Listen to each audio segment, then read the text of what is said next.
La Cité de Dieu de saint Augustin, livre 7e, chapitre 27, sur les explications physiques données par certains philosophes qui ne connaissent ni le vrai Dieu, ni le culte qui lui est dû.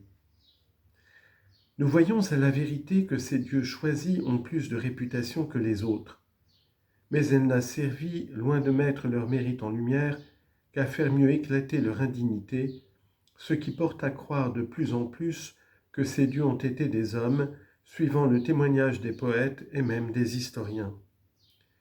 Virgile n'a-t-il pas dit « Saturne le premier descendit des hauteurs éthérées de l'Olympe, exilé de son royaume et poursuivi par les armes de Jupiter ». Or ces vers et les suivants ne font que reproduire le récit développé tout au long par Évémère et traduit par Ennius.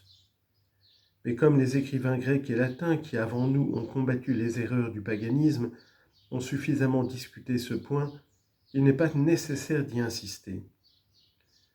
Quant aux raisons physiques proposées par des hommes aussi doctes que subtils pour transformer en choses divines ces choses purement humaines, plus je les considère, moins j'y vois rien qui ne se rapporte à des œuvres terrestres et périssables, à une nature corporelle qui, même conçue comme invisible, ne saurait être le vrai Dieu.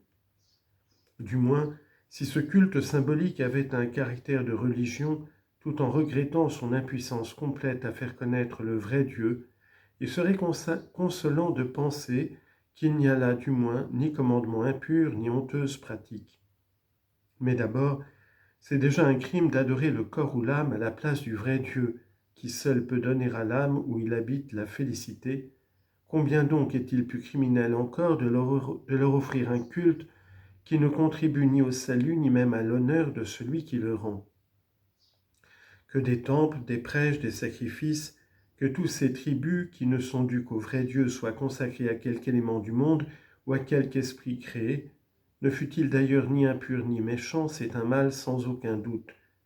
Non que le mal se trouve dans les objets employés à ce culte, mais parce qu'ils ne doivent servir qu'à honorer celui à qui ce culte est dû. Que si l'on prétend adorer le vrai Dieu, c'est-à-dire le Créateur de toute âme et de tout corps, par des statues ridicules ou monstrueuses, par des couronnes déposées sur des organes honteux, par des prix décernés à l'impudicité, par des incisions et des mutilations cruelles, par la consécration d'hommes énervés, par des spectacles impurs et scandaleux, c'est encore un grand mal, non qu'on ne doive adorer celui qu'on adore ainsi, mais parce que ce n'est pas ainsi qu'on le doit adorer. Mais d'adorer une créature quelle qu'elle soit, même la plus pure, soit âme, soit corps, soit âme et corps tous ensemble, et de l'adorer par ce culte infâme et détestable, c'est pécher doublement contre Dieu en ce qu'on adore au lieu de lui, ce qui n'est pas lui, et en ce qu'on lui offre un culte qui ne doit être offert ni à lui ni à ce qui n'est pas lui. Pour le culte des païens, il est aisé de voir combien il est honteux et abominable. Mais on ne s'expliquerait pas suffisamment l'origine et l'objet de ce culte, si les propres historiens du paganisme ne nous apprenaient que ce sont les dieux eux-mêmes qui, sous de terribles menaces, ont imposé ce culte à leurs adorateurs. Concluons donc, sans hésiter, que toute cette théologie civile se réduit à attirer les esprits de malice et d'impureté sous de stupides simulacres pour s'emparer du cœur insensé des hommes. Chapitre 28. La théologie de Varron partout en contradiction avec elle-même. Que sert au savant et ingénieux Varron de se consumer en subtilité pour attacher tous les dieux païens au ciel et à la terre? Vains efforts.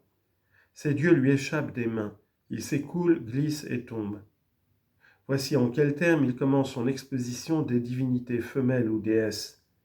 Ainsi que je l'ai dit en parlant des dieux au premier livre, les dieux ont deux principes, à savoir le ciel et la terre, ce qui fait qu'on les a divisés en dieux célestes et en dieux terrestres. Dans les livres précédents, j'ai commencé par le ciel, c'est-à-dire par Janus, qui est le ciel pour les uns et le monde pour les autres. Dans celui-ci, je commencerai par la déesse Tellus. Ainsi parle Varron, et je crois sentir ici l'embarras qu'éprouve ce grand génie. Il est soutenu par quelques analogies assez vraisemblables quand il fait du ciel le principe actif, de la terre le principe passif, et qu'il rapporte en conséquence la puissance masculine à celui-là et la féminine à celle-ci. Mais il ne prend pas garde que le vrai principe de toute action et de toute passion, de tout phénomène terrestre ou céleste, c'est le Créateur de la terre et du ciel. Varron ne paraît pas moins aveuglé au livre précédent où il prétend donner l'explication des fameux mystères de Samothrace et s'engage avec une sorte de solennité pieuse à révéler à ses concitoyens des choses inconnues. À l'entendre, il s'est assuré par un plus grand nombre d'indices que parmi les statues des dieux, l'une est le symbole du ciel, l'autre celui de la terre. Une autre est l'emblème de ces exemplaires des choses que Platon appelle idées. Dans Jupiter, il voit le ciel, la terre dans Junon et les idées dans Minerve. Le ciel est le principe actif des choses, la terre le principe passif et les idées en sont les types. Je ne rappellerai pas ici l'importance supérieure que Platon attribue aux idées, à ce point que, suivant lui, le ciel, loin d'avoir rien produit sans idées, a été lui-même produit sur le modèle des idées. On lit en note, voyez le Timée, où Platon nous montre en effet l'artiste suprême formant le ciel et la terre, tous les êtres en un mot sur le modèle des idées. Même doctrine dans la République, livre 6, 7, et dans les lois, livre 10, fin de note. Je remarquerai seulement que Varron, dans son livre des dieux choisis, perd de vue cette doctrine des trois divinités auxquelles il avait réduit tout le reste. En effet, il rapporte au ciel les dieux et à la terre les déesses, parmi lesquelles il range Minerve, placée tout à l'heure au-dessus du ciel. Remarquez encore que Neptune, divinité mâle, a pour demeure la mer, laquelle fait partie de la terre plutôt que du ciel. Enfin, Dis, le Pluton des Grecs, frère de Jupiter et de Neptune, habite la partie supérieure du ciel, laissant la partie inférieure à son épouse Proserpine. Or, que devient ici la distribution faite plus haut qui assignait le ciel aux dieux et la terre aux déesses? Où est la solidité de ces théories? Où en est la conséquence, la précision, l'enchaînement? La suite des déesses commence par Tellus, la grande mère, autour de laquelle s'agite bruyamment cette foule insensée d'hommes, sans sexe et sans force, qui se mutilent en son honneur. La tête des dieux, c'est Janus, comme Tellus est la tête des déesses. Mais quoi?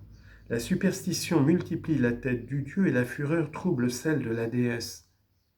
Que de vains efforts pour attacher tout cela au monde. Et à quoi bon, puisque l'âme pieuse n'adorera jamais le monde à la place du vrai Dieu. L'impuissance des théologiens est donc manifeste, et il ne leur reste plus qu'à rapporter ces fables à des hommes morts et à d'impurs démons. À ce prix, toute difficulté disparaîtra.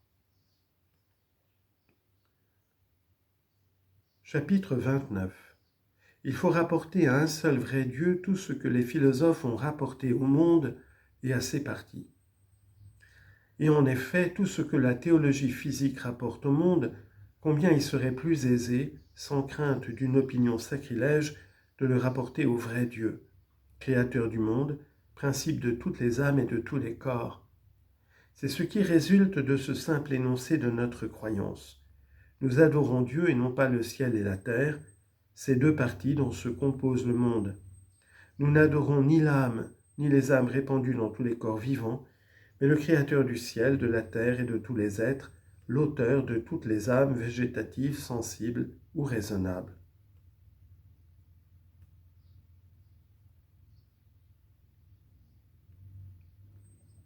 Chapitre 30. Une religion éclairée distingue les créatures du Créateur afin de ne pas adorer à la place du Créateur autant de dieux qu'il y a de créatures.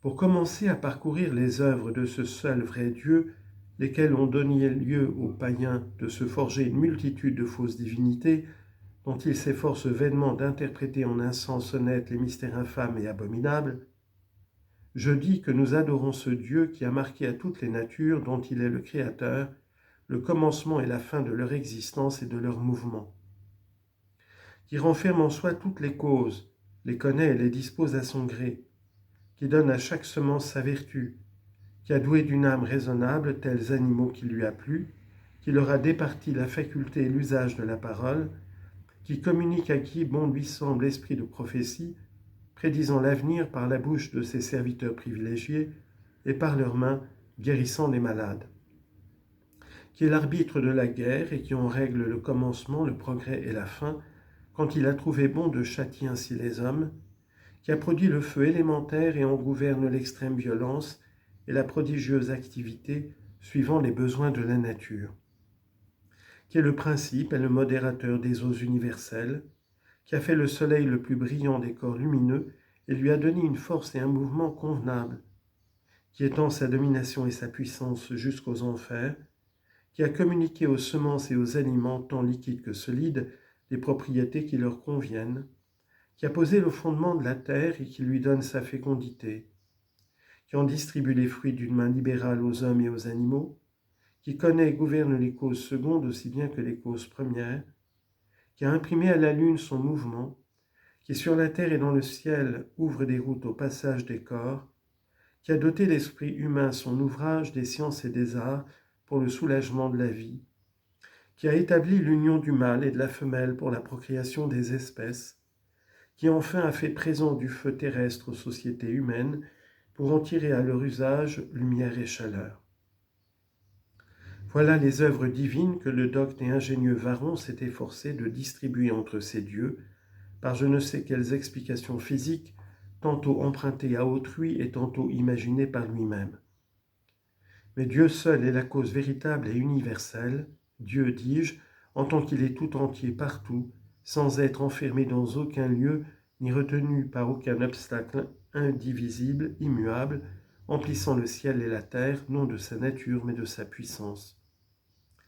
Si en effet il gouverne tout ce qu'il a créé, c'est de telle façon qu'il laisse à chaque créature son action et son mouvement propre. Aucune ne peut être sans lui, mais aucune n'est lui. Il agit souvent par le ministère des anges, mais il fait seul la félicité des anges. De même, bien qu'il envoie quelquefois des anges aux hommes, ce n'est point par les anges, c'est par lui-même qu'il rend les hommes heureux. Tel est le Dieu unique et véritable, de qui nous espérons la vie éternelle.